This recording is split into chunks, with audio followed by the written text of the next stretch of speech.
వాళ్ళిద్దరూ నిన్ను సొంత బిడ్డే అనుకుంటున్నారు. నువ్విక్కడే ఉండిపోతే నాతో పాటు వాళ్ళు కూడా ఎప్పుడు బాధపడుతూనే ఉంటారు.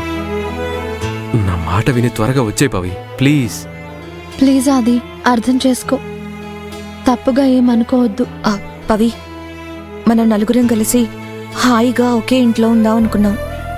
కానీ ఇలా జరిగింది. మన చేతుల్లో ఏం లేదు కదా. కానీ నువ్వు మాత్రం ఇక్కడే ఉండిపోకు, వచ్చే. నేను, ఆది, సీతమ్మ, చక్రవర్తి అంకుల్, మా అమ్మ అందరూ నిన్ను బాగా చూసుకుంటాం.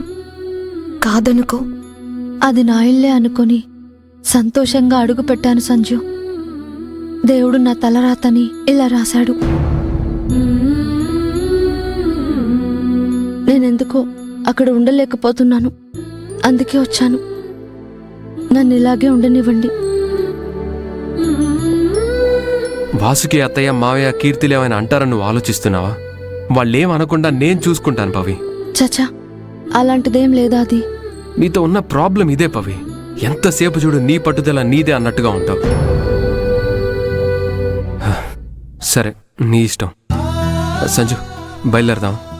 సరే ఆది. పవిత్ర, ఆరోగ్యం జాగ్రత్త, టైంకి తిను, రెగ్యులర్గా హెల్త్ చెకప్ చేయించుకో. సరే సంజు, ఫోన్ చేస్తూ ఉండండి. అలాగే.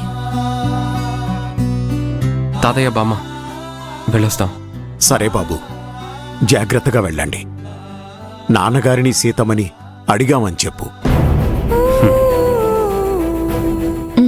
అది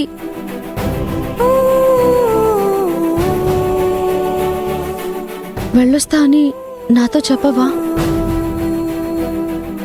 నువ్వు చెప్పకుండా వెళ్తే నేనెలా మనశ్శాంతిగా ఉంటాననుకుంటున్నావు? నా మీద ఎందుకంత కోపం? నీ మీద నాకు కోపం రావడం ఈ జన్మలో జరగని పని పవి.